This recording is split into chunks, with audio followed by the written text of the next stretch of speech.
What's good, Internet? My name is attackslug, and welcome back to WWE 2K14 30 Years of WrestleMania, continuing with Mania 25. How in the hell did you pick two matches from the show and not include Taker and Michaels? Like, what are you even doing?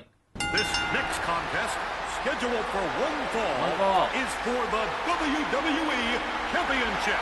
Now, if the champion gets disqualified or gets counted out, he will lose the championship. Oh, no.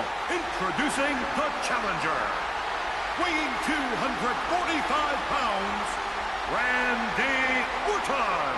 You know, somehow evil shouldn't look that good. I mean, this guy looks like he's chiseled out of stone and ready to do some serious damage. You know, JR, it's ironic that at the 25th anniversary of WrestleMania, Randy Orton is seeking to destroy the family that started it all, the McMahons. Well, I can tell you what the WWE title means to the McMahon family. I've known them a long time, known them well. Got the fired by a WWE bunch of title tunnels. has always been the centerpiece of this magnificent organization that goes back 4 generations. The WWE title is the one thing left that Randy Orton can take from Triple H.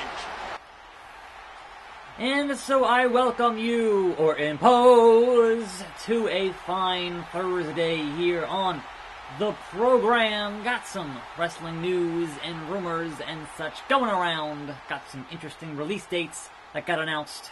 And approaching the ring, from Greenwich, Connecticut, weighing 255 pounds, the WWE Champion, Triple H.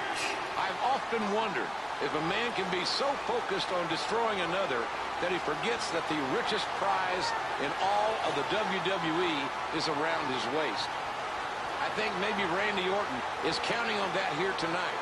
Because remember, if the game is counted out or disqualified, that's as good as a pinfall or submission. But Triple H is going to have to make a decision. I mean, what's more important? Keeping the title or destroying Randy Orton?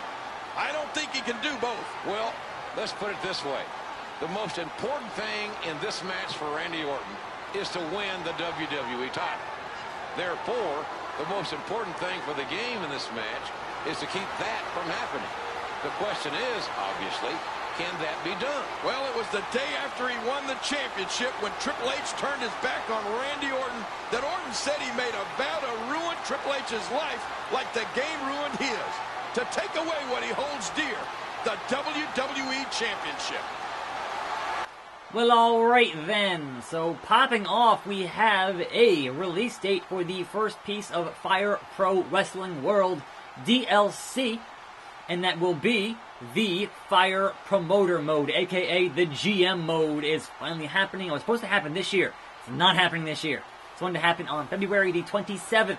So, about another 2 months here, and it'll be out. Now, for me personally, I'm not sure if that's going to make for good video content. I will certainly give it a look and get it, but I'm not sure how it's going to pan out in that respect. But also, when it's that close to the release of Trials Rising, the new Trials game, I'm not sure how much time I'm going to have to even play it, because, you know, Trials, it's been a while, and I am a huge fan of that series, and the new one is out mid-February, so, you know, a lot of my time going to be in that whole bit of business. Stay tuned. Anyhow, we have a rumor about a Finn Balor push, which would explain his win over McIntyre on TLC. And if you think about it, who else right now do you have as your top faces on Raw? You've got Rollins, you've got Ronda Rousey, you've got Elias, I guess. He's kind of mid-card, but you could put Elias in a main event on a show. That would kind of work. But otherwise, Roman's out, Braun's out. Like, who else are your top faces on the program? You need to have more top faces on the program. And Balor has been a former champion, while Braun is off the show. It makes sense to give Balor a bit of a push. So, I guess there's that. And we'll see how that plays out after we get past all this holiday mumbo-jumbo into January, into the Royal Rumble build-up as such.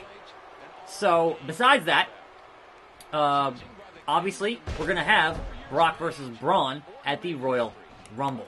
Will they with them saying that, oh, the fans are the authority now, and the fans are in charge, and we're going to do what the fans want. Well, the fans want your main title on Raw back on Raw, so how about you get the belt off that boy Bork Laser? Seriously. That's what the fans want, and it's been how long with no belt? And then we had it very briefly with Roman actually being a fighting champion, and then he unfortunately got sick, and now they put the belt back on Brock, because Brock. He's never there, because Brock. So, I don't know. That's dumb. If you perhaps missed out on this year's Jericho Cruise, and you were like, man, I hope it did well, and they'll do more of those, guess what? They're going to do more of those. So, Jericho Cruise 2, Second Wave, that's going to happen. So, I guess look forward to that at some point next year for more Wrestling on the High Seas, as such, if you will. Now then, Randy Orton, you need 2 pedigrees, so why not build up a second pedigree and just hit them 2 in a row? But I have a feeling I'm going to try that, and I'm going to end up getting a dumb reversal on at least one of them, because that's how video games like to screw me. Oh no, his comeback! Nuh-uh. Neck breaker is what I say to that, Randy Orton. Neck breaker, and then toss your vipering self, your legend killering self, out of the ring, and then taunt the man. Yeah. Give me another signature. Please. There it is. Hey, Randy. Still got that comeback, Randy? Still got that comeback, Randy? Guess what? Spider. Eat that. Alright, and now, pedigree times 2. Number 1. Cinching him up. And bringing him down. And then immediately, as soon as we replace here, immediately pick him up. And then bring him back down. And then we get our hidden objective. Hopefully it's pinned in 10 seconds. Yep, it sure is. It sure is. Double pedigree, and the game does it again. Here is your winner, and still WWE Champion, Triple H. My God, what a battle. And the King of Kings, the WWE Champion, reaching into the soul of Randy Orton and extracting some retribution. And the game plays on. Well, Randy Orton has learned a very valuable lesson on the stage of WrestleMania tonight. Be careful how far you back somebody into a corner, especially if that somebody is named Triple H. Yep. Oh man, we have 3 matches for WrestleMania 26. I would assume one of those is Michaels and Taker Part 2. But we start with Chris Jericho versus Edge. The following contest is scheduled for one fall and is for the World Heavyweight Championship. Introducing the challenger. From Toronto, Ontario, Canada, weighing 241 pounds, the Rated R Superstar, Edge. Ladies and gentlemen, here is a 9-time world champion. Edge won this year's Royal Rumble, which gave Edge the opportunity to pick which champion he wanted to face here at WrestleMania. Chris Jericho won the World Heavyweight Championship inside the Elimination Chamber. So what does Edge do on the next Monday Night Raw? He spears Jericho and says, I want to face you. He's the ultimate opportunist, JR. Winnipeg, Manitoba, Canada, weighing 227 pounds, the World Heavyweight Champion, Chris Jericho. It's the Cruise Master himself. He's a 6-time world champion, a 9-time Intercontinental champion, and one of the greatest superstars to ever grace the WrestleMania ring. Well, Jericho maintains that it is genetics that make him better than Edge. Is Edge prone to physically breaking down? That's the question. 72,219 WWE fans here tonight in Glendale, Arizona. And the WWE Universe watching from all over the world in places like Jericho and Edge's home country, Canada, also New Zealand and Mexico, Spain, Romania, the Middle East, and of course on the Armed Forces Network. What a night! What a WrestleMania the world is witnessing.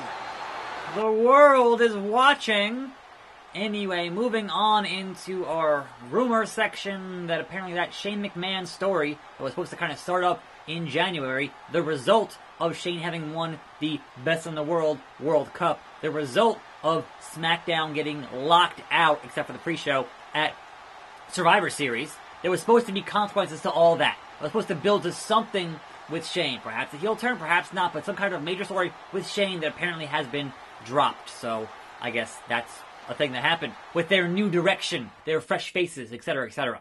Now that being said, we have, apparently already on the schedule somewhere, 2 more shows in Saudi Arabia in 2019. So they're doing that 2 more times, in May and in November. So I guess look forward to the outrage for those shows, as they continue to be a, hotbed of controversy. Now, will they mention those shows and not mention the country, as they had done for Crown Jewel?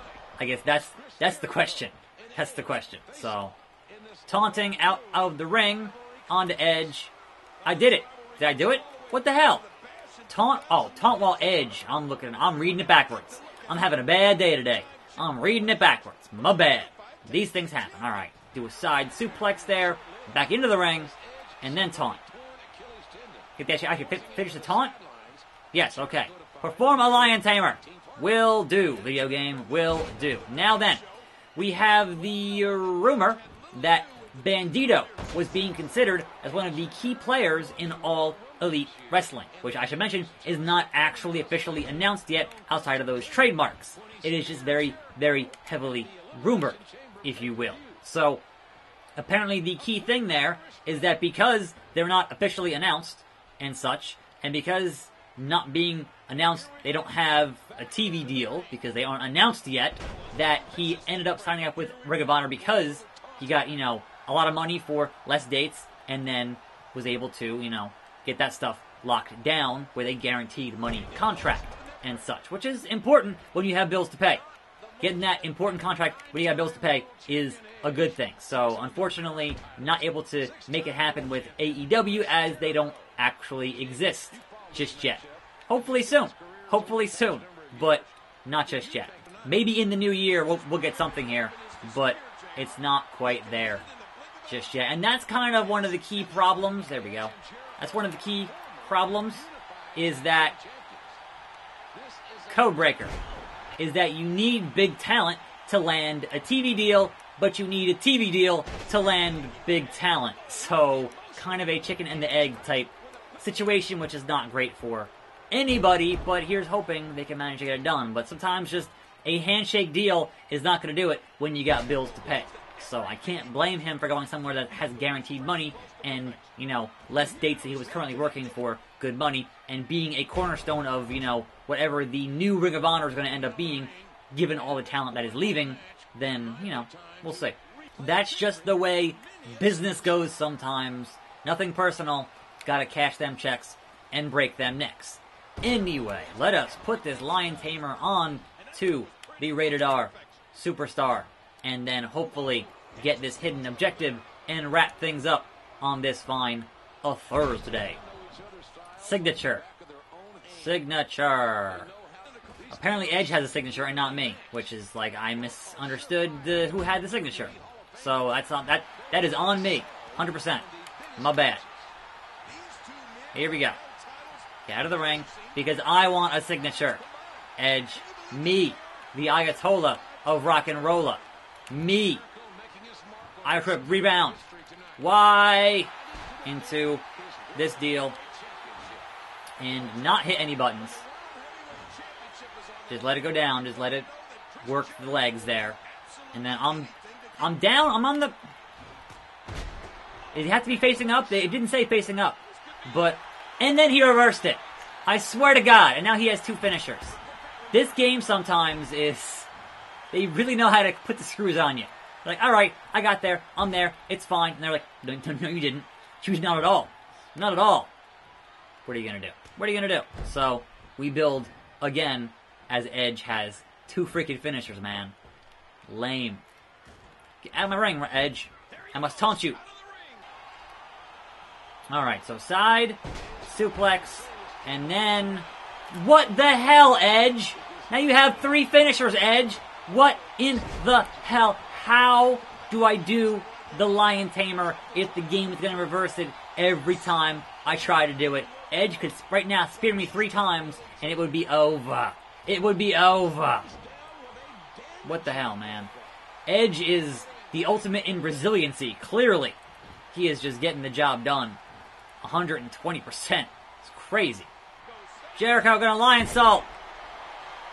And then Jericho gonna hit. What the? You can't even hold any more finishers, Edge. Seriously. The hell, man? Finally. Finally. Wait, pour a Codebreaker and win my 10th. So dumb. Took me so long to get the stupid line time work, and now I gotta hit a Codebreaker. Dumb. Dumb. Into the barricade. I got the finisher again for the 7th time. Alright, Edge. Really? And now I can't hit a Codebreaker. Awesome. Awesome, Edge. With the spear. I really freaking appreciate it, man. Seriously. Drink it in, man. And another spear while I was taunting. Watch me lose here. Watch me lose here. I lost. The ultimate opportunist strikes again.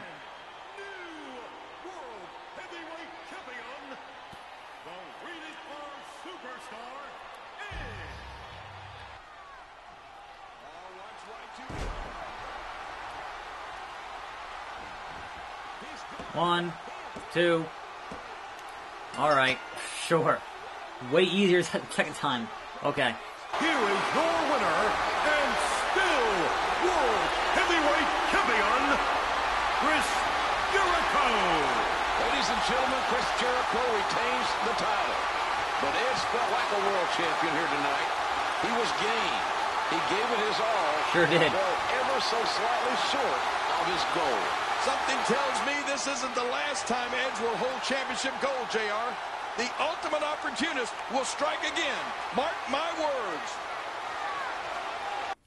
And there you go, tomorrow, Cena versus Batista. I'm attackslug. Thanks for watching. More videos every day. I'll see you next time, right here on this channel. And I'm out.